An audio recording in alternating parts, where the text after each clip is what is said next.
Welcome back to another episode talking all things Chelsea, and there's somebody within the Chelsea squad that we need to have a conversation about. But first, I want to congratulate Cole Palmer on winning England's Player of the Year.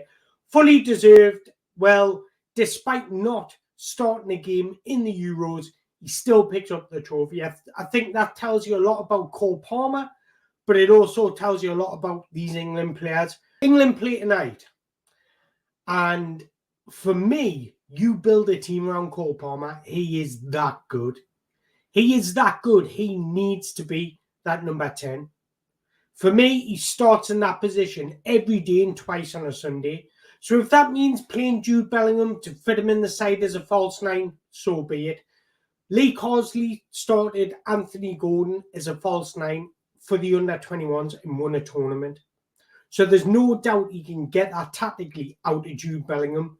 But for me, Cole Palmer has to start in that number 10. Now, I think it's about time to have a conversation about Enzo Fernández, because he's a player that divides opinion.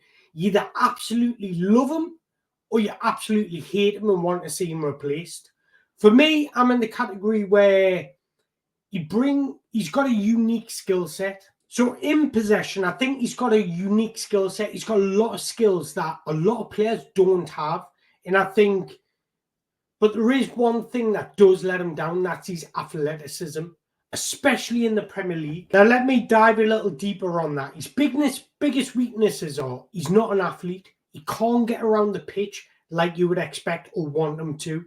So when he does go into those left half positions, if there is a quick turnover, he hasn't got the legs to get back and recover the ball. So during transition periods, he becomes extremely exposed, and that gives more responsibility to Caicedo. And that's why Chelsea are getting hit during transition breaks and conceding a lot. Now, with Benfica, he was tasked with this role where he would start out in a double pivot. Now, their wide players would come in and tuck inside and look at pockets of space. He would drift out on the left-hand space, and then he would do his speciality. Enzo Fernández's speciality is hitting diags to the right winger. He did that at Benfica a lot. Now, he'd get away with it at Benfica because they were one of the most dominant sides in their league, whereas Chelsea, there's a lot more tactics that come into play, a lot more physicality that come into play in the Premier League. So how do you fix this? Well, there's a couple of ways you could do it. There is a tactical change, but that would mean playing three in the middle, where it's Lavia, Caicedo and Enzo, and giving Enzo a little bit more license to get forward and just find himself and dictate play. But that's sacrificing an attacking player. Would you sacrifice Cole Palmer? Absolutely not. Would you sacrifice Noni Madueke? No. Would you sacrifice Jadon Sancho? No. So I think that's out of the question, because it would involve Enzo Maresca tactically changing his whole foundation. What I would do to sacrifice this lack of physicality is have him more disciplined, not have him always go out to that left-hand side. One, because he gets in Jadon Sancho's way, and I think we're seeing that a little bit against Nottingham Forest. And two, because he hasn't got the legs to recover. Now, if you've got him more tactically disciplined, then he won't need the legs. Enzo Fernández's best defensive qualities, if there is any, is where he's feisty in closed spaces. In open spaces, that's when he's exposed, because bigger players, more physical players, can just literally move the ball around him and almost bully him. Now, Jorginho is a perfect example. Jorginho under Thomas Tuchel, or Kovacic under Thomas Tuchel, were tactically disciplined. They would keep the shape more than they would roam. And that just gives them better understanding on how to break down play during transition moments. And Enzo Fernández needs to learn this. Now, being more disciplined in his role is one thing. That would also help Caicedo as well. Now, another thing I want to touch upon is his consistency. At Benfica, he had wonderful consistency in his passing, dictating play, and his long-range balls. However, at Chelsea, it has dropped off a little. Now, one thing I will give him the benefit of the doubt on is against Nottingham Forest, he didn't really have the room to play those longer balls. Against Brighton, where the game was like a basketball game and the game was more open, he had some more space where he could find the runners, and he had more runners running into space to execute those passes. Against Nottingham Forest, it was very compact.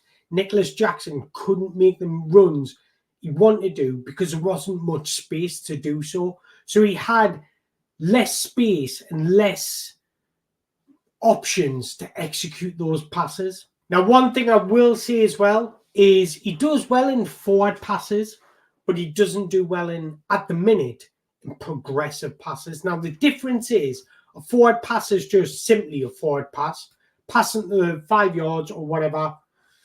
A progressive pass is when you play a forward pass, but also move the team in a different dimension. So move the whole team forwards. That's what a progressive pass is. I want to see more of that from Enzo Fernández. Enzo Fernández's passing range is absolutely unreal, especially when you give him time and space, but also options to pass to. Now, what he needed to do against Nottingham Forest was be more disciplined, because the more he goes into those forward roll movements where it is compact, he's just congesting space more. He should have played more as a deep line playmaker, or in NFL terms, a quarterback, and just sprayed passes to runners. That's a role I expected him to play. That's why I spoke about that in my pre-match preview. But we do need to see more from him.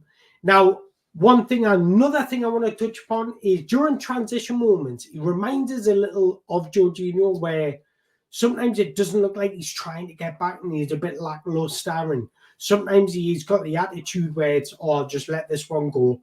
Caicedo will probably cover us. You cannot afford to do that in the Premier League because you will be caught out. So Enzo is at his best defensively when everything's in front of him, so he can move 5 yards either side to win the ball back. He's very competitive in congested areas. That's where he wins most of his duels. In open spaces or when he's trying to recover the ball, that's when he gets exposed. Now, another thing that goes against him is the price tag that was paid. It's not his fault. 105 million is not his fault. He did not dictate that price tag. However, he's going to be judged on that parameter. For me personally, I don't think anybody is worth that much. Not Declan Rice, not Moses Caicedo. Nobody is worth 100 million. If we're being open and honest about Enzo Fernández, has he been brilliant? No. Has he been terrible? No. Against Nottingham Forest, he wasn't the player that lost possession most. He lost possession 10 times. Moses Caicedo also lost possession 10 times. Malo Gusto lost possession 15 times. Cole Palmer lost possession 18 times. But the difference is Cole Palmer was taking risks. Enzo Fernández was losing 5-yard passes. Those are the simple and basic, so I can understand the frustration from fans. When it comes to Enzo Fernández, to make a case that he's been absolutely terrible is not the case. There is moments in games where he has been good. Now, he can't play that Benfica role in this Maresca system. He needs to adapt his own game to be more disciplined, and that you'll start getting more out of Enzo Fernández. Finally, I want to touch upon Noni Madueke because he's been unfairly criticised at times. Sometimes you're absolutely right to call him out. But against Nottingham Forest, personally, I thought he chose the right options the majority of the times. He shot when there was no pass available. And you can see, oh, yes, he could have squared it Enzo Fernández at the edge of the box. No, he couldn't, because there was a man already ready to close him down. Now, what would have happened is if he squared that ball, Enzo Fernández would have just swung a leg at it just to get a shot off, and it probably wouldn't have went in. So because Noni Madueke's more in position to shoot, he took the shot.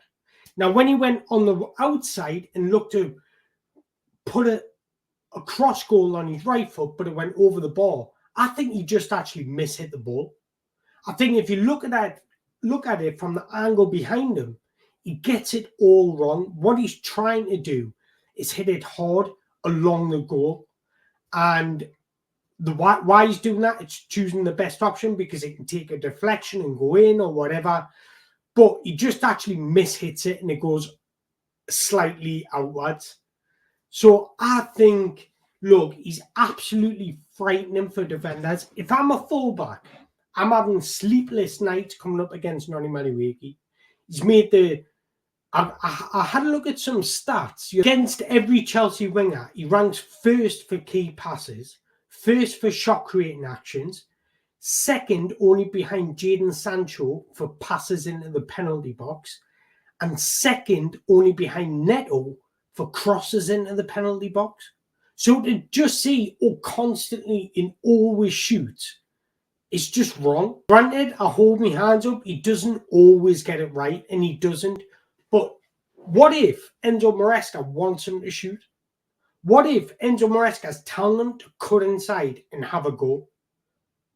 Because the keeper could parry it, and then there's a tap in for a forward. Anything can happen. So what if Enzo Maresca's instructing him to do it? You've got to listen to your manager. I don't mind a player having a shot. If he creates the opportunity, I do not mind it. Not one bit. I'd rather my forwards to have a go than not have a go. Now, there is times where people are in better positions. I get that. But they are few and far between. Because those chances against Nottingham Forest, he actually made the right decision when you study the images. Every player was marked. So I think we just need to cut him some slack, encourage him. And then, you know what? He's still young. His decision-making isn't going to be perfect. We need to normalise these players, I'm telling you. We expect too much. We expect too much consistency to go out and perform 100% of the time, every time. Nobody in any workforce does that, let alone professional sports. But yeah, that's all I've got to say. But don't forget, I forgot to mention, don't forget to hit the like button, hit the subscribe button to support this channel. But once again, I appreciate your time. Let us know your thoughts on Enzo Fernández. I would love to hear from you guys and what your perception is of Enzo Fernández. Let us know in the comments below.